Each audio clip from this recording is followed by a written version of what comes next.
Inside College Football Tailgate on the CBS College Sports Network is being brought to you by Jack Link's Beef Jerky. Feed your wild side. And by Dr. Pepper. There's nothing like a pepper. Trust me, I'm a doctor. And welcome back to beautiful Provo, Utah, as we get set to kick off our college football season with the BYU Cougars at home against the Washington Huskies. And while there are other programs around the country who have players not on the field today for negative reasons, there are 51 members of this BYU football team who are not here because they are on missions for the Mormon Church around the world in places like Africa and Central and South America. Some claim it's an unfair advantage. These guys come back and they play as 23 and 24-year-olds. Some say, though, that for the men who leave Provo as young men, they come back as grown men with life-changing experiences.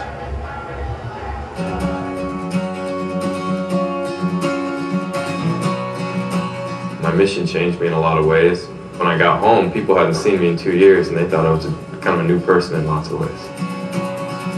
BYU quarterback James Lark spent the past 2 years of his life as a Mormon missionary in Russia. It seems almost unthinkable for a football player to miss 2 years in the midst of his college career. But for roughly 50% of BYU's roster, there is a higher calling than the gridiron. We lose more of our student athletes per year than any other program in the country. And so we have basically a 4-year cycle of anticipating who might go, who is going to go, then those that have come back, knowing that we're not going to count on them for at least a year, and make sure we have a depth and organization and a functional football team at a national level while all that's happening. Some players never find the motivation to play again. Some never regain their starting jobs. Those who do return to the sport spend several months apart from the team doing extra conditioning. They're totally out of shape, most of them, any kind of cardiovascular shape. Sometimes their coordination is not as what it should be. They've lost all their explosion and much of their strength and much of their muscle mass. Hey, stay up, everybody stay up! I mean, it was hard when I got home because I had so much more I needed to work on than the other quarterbacks. I needed to physically get in shape, and then I had to work on all the stuff mechanically that I hadn't done in 2 years. And so I knew that I was going to have to come back and fight, but I trusted that, I went out for a greater cause, and that, I'd be blessed for what I did. The changes these athletes undergo on the inside are less visible, but even more profound.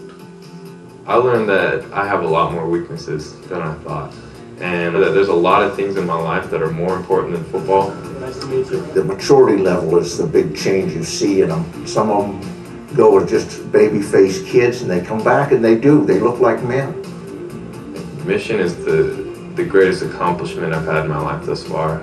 Leaving your life for 2 years and serving those people it's really hard, and so I consider it a great accomplishment and was happy to do it.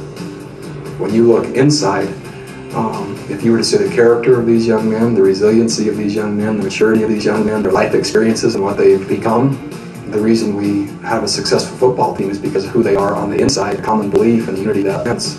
And then what a formidable force that is when you put them all together. 1, 2, 3,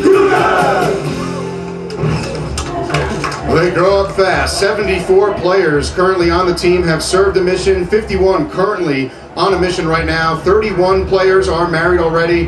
5 of them married with children, and BJ having kids, getting married, and all these things that these guys do around the world really gives them some true perspective on life when they come back to play more football. That's it. It gets them out of their comfort zone. It's got to be just an extraordinary experience to go out and witness what else is going on in the world, and not just in my little section of the world. And so that's a great experience for them, an excellent story. But when they come back, and they're talking about regaining all that muscle mass. Well, we played BYU when I was a freshman at UCLA, and it looked like to me they regained that muscle mass pretty quickly because it looked like some grown men we were going up against. It was almost like playing against a professional team, and they're always tough and they're always hard. But I know we got Jim McMahon coming up later. I want to find out what mission he went on. He was on many a mission in his life, and really the mission when you go up against BYU is to try to stop that passing game. And one of the former quarterback All-Americans who is back here